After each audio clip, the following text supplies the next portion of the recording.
जैसा कि आप सभी को पता है कि 15 जून 2026 सोमवती अमावस्या आने वाली है। तो दोस्तों, सोमवती अमावस्या पर मैं आपके लिए ऐसी एक अद्भुत और रहस्यमय ही कथा लेकर आई हूँ। एक ऐसे निर्धन लकड़हारे की कथा है जिसे सुनकर आपके भी आंखों में पानी आ जाएगा। जी हाँ दोस्तों, मेरे साथ इस कथा को अंत तक जरूर सुनें। चलिए दोस्तों, कथा को शुरू करते हैं। जय भोलेनाथ, जय शनिदेव। बहुत समय पहले की बात है। एक घने जंगल के किनारे बसे छोटे से गांव में गोपाल नाम का एक निर्धन लकड़हारा रहता था।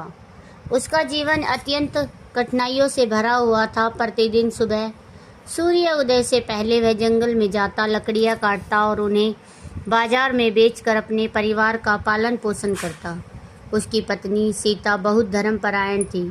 वह प्रतिदिन भगवान शिव की पूजा करती और परिवार की सुख समृद्धि के लिए प्रार्थना करती, लेकिन गरीबी उनका पीछा छोड़ने का नाम नहीं ले रही थी। एक दिन गांव में एक महात्मा आए। पूरे गांव के लोग उनके दर्शन करने पहुंचे। गोपाल और सीता भी उनके चरणों में नतमस्तक हुए। महात्मा ने कहा, बेटा, इस वर्ष 15 जून 2026 को सोमवती अमावस्या का दुर्लभ योग बन रहा है। इस दिन श्रद्धा से भगवान शिव का पूजन, पीपल वृक्ष की परिक्रमा और दान पुण्य करने से जीवन के अनेक कष्ट दूर हो सकते हैं। गोपाल ने दुखी होकर कहा, महाराज, मेरे पास तो इतने धन भी नहीं है कि मैं बड़ा दान कर सकूं। महात्मा मुस्कुराए, दान धन से नहीं, भावना से बड़ा होता है। यदि तुम एक रोटी भी किसी भूखे को प्रेम से खिला दो तो उसका पुण्य अमूल्य होता है। यह सुनकर गोपाल के मन में आशा की एक नई किरण जाग उठी। दिन बीतते गए और सोमवती अमावस्या निकट आने लगी। उधर गोपाल की परेशानियां बढ़ती जा रही थी। एक दिन जंगल में लकड़ी काटते समय उसका पैर फिसल गया और वह गहरी खाई में गिरते गिरते बचा। वह किसी प्रकार घर पहुंचा। उस रात उसने भगवान शिव से प्रार्थना की, हे महादेव, यदि मुझसे कोई भूल हो तो क्षमा करे, मुझे सही मार्ग दिखाइए। रात में उसे एक अद्भुत सौपन दिखाई दिया। सौपन में उसने देखा कि एक दिव्य प्रकाश प्रकट हुआ। उस प्रकाश के बीच एक विशाल पीपल वृक्ष खड़ा था। उसके नीचे एक तेजस्वी साधु बैठे थे। साधु ने कहा, गोपाल, निराश मत हो। आने वाली सोमवती अमावस्या को श्रद्धा से व्रत करना, पीपल वृक्ष की 108 बार परिक्रमा करना और किसी भूखे को भोजन कराना। तुम्हारे जीवन में परिवर्तन अवश्य आएगा। सुबह जब गोपाल की आंखें खुली तो वह आश्चर्यचकित था। उसने यह सौपन अपनी पत्नी को बताया। सीता ने कहा, यह भगवान का संकेत हो सकता है। हमें पूरी श्रद्धा से व्रत करना चाहिए। धीरे धीरे सोमवती अमावस्या का दिन आ पहुंचा। भोर होते होते पति पत्नी नदी पर स्नान करने गए। स्नान करने के बाद उन्होंने स्वच्छ वस्त्र धारण किए और भगवान शिव का ध्यान किया। गांव के बाहर एक प्राचीन पीपल वृक्ष था। वहां पहले से ही अनेक श्रद्धालु एकत्रित थे।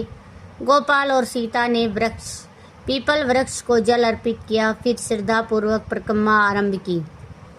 हर परिक्रमा के साथ वे ओम नमः शिवाय का जप करते रहे। परिक्रमा पूरी होने के बाद उन्होंने अपने घर की बनी साधारण रोटियां और गुड़ कुछ जरूरतमंद लोगों को वितरित की।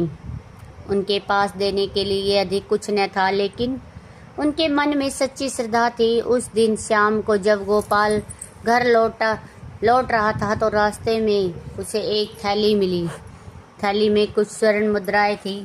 गोपाल ने तुरंत गांव के मुखिया को इसकी सूचना दी। मुखिया ने पूरे गांव में घोषणा करवाई, लेकिन कई दिनों तक उसका कोई मालिक सामने नहीं आया। गोपाल की ईमानदारी देखकर गांव के लोगों का सम्मान उसके प्रति बढ़ गया। गांव में गोपाल की ईमानदारी की चर्चा दूर दूर तक फैल गई। लोग उसकी प्रशंसा करने लगे, लेकिन गोपाल के मन में कोई घमंड न था। वह पहले की तरह मेहनत करता और भगवान शिव का स्मरण करता। कुछ दिनों बाद पड़ोसी राज्य का एक व्यापारी गांव में आया। वह वही व्यक्ति था जिसकी स्वर्ण मुद्रा की थैली खो गई थी। जब उसे पता चला कि गोपाल ने थैली लौटाने की पूरी कोशिश की थी तो वह अत्यंत प्रसन्न हुआ। व्यापारी ने गोपाल को बुलाकर कहा, भाई, आज के समय में इतनी ईमानदारी बहुत दुर्लभ है। मैं तुम्हें इनाम देना चाहता हूँ। गोपाल ने विनम्रता से कहा, मालिक, मैंने तो केवल अपना कर्तव्य निभाया है। व्यापारी उसकी बात सुनकर और भी प्रभावित हुआ। उसने गोपाल को अपने गोदाम में काम करने का प्रस्ताव दिया। गोपाल ने वह काम स्वीकार किया। अब उसे पहले से अधिक आय मिलने लगी। उसके परिवार की स्थिति सुधरने लगी, लेकिन एक बात नहीं बदली, उसकी भक्ति। हर सोमवार वह शिव मंदिर जाता और अमावस्या को दान पुण्य अवश्य करता। समय बीतता गया। एक दिन गांव में भयंकर सूखा पड़ गया। खेत सूखने लगे, पशुओं के लिए चारे की कमी होने लगी। लोग चकित हो उठे। उसी समय वह महात्मा फिर गांव आए। गांव वालों ने उनसे प्रार्थना की, महाराज, हमें इस संकट से बचाइए। महाराज ने कहा, संकट के समय मनुष्य को धैर्य, सेवा और विश्वास नहीं छोड़ना चाहिए। आने वाली सोमवती अमावस्या पर सभी लोग मिलकर भगवान शिव का पूजन करें और जरूरतमंदों की सहायता करें। कुछ लोगों ने उसकी बात मानी, लेकिन कई लोग हंसने लगे। उन्हें लगा कि पूजा पाठ से वर्षा कैसे हो सकती है। गोपाल ने पूरे विश्वास के साथ गांव वालों को एकत्रित किया। उसने कहा, हम सब मिलकर प्रार्थना करेंगे, साथ ही एक दूसरे की सहायता भी करेंगे। सोमवती अमावस्या के दिन पूरे गांव ने मिलकर शिव पूजा की। गरीबों को भोजन कराया गया, गायों को हरा चारा खिलाया गया, पीपल वृक्ष की परिक्रमा की गई। वातावरण पूरी तरह से भक्तिमय हो गया। अगले ही दिन आसमान में बादल छा गए। कुछ ही समय बाद तेज वर्षा शुरू हो गई। सूखे खेतों में फिर हरियाली लौट आई। तालाब और कुएं पानी से भर गए। गांव में खुशी की लहर दौड़ गई। लोग इसे भगवान शिव की कृपा मानने लगे। उसी गांव में एक धनी जमींदार भी रहता था। उसका नाम रघुवीर था। वह बहुत अमीर था, लेकिन घमंडी भी था। उसे गांव की बढ़ती प्रतिष्ठा अच्छी नहीं लग रही थी। एक दिन उसने ताना मारते हुए कहा, क्या सचमुच तुम्हें लगता है कि यह सब पूजा पाठ का फल है? गोपाल मुस्कुरा कर बोला, फल भगवान के हाथ में है। हमारा काम केवल सच्चे मन से कर्म करना है। रघुवीर ने उसकी बात का मजाक उड़ाया।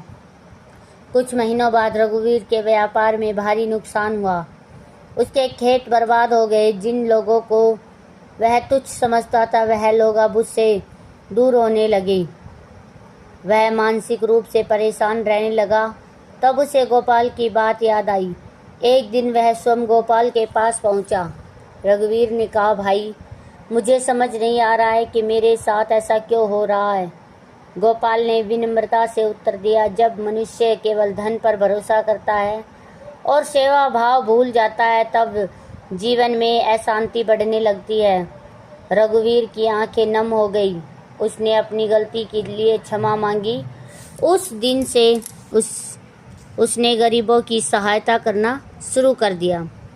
भक्तों, सोमवती अमावस्या हमें यह सिखाती है कि ईमानदारी कभी व्यर्थ नहीं जाती है। दान और सेवा का फल अवश्य मिलता है। घमंड अंततः मनुष्य को दुख देता है।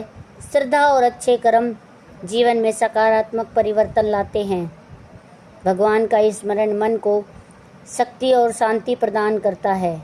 तो दोस्तों, आज की यह कथा आपको कैसी लगी, कमेंट बॉक्स में हमें ज़रूर बताइएगा। अगर हमारी ये कथा अच्छी लगी हो तो लाइक, शेयर और सब्सक्राइब करना न भूलें। धन्यवाद दोस्तों, हमारी कथा को अंत तक सुनने के लिए। फिर मिलते हैं एक नई कथा के साथ। तब तक के लिए ओम नमः शिवाय।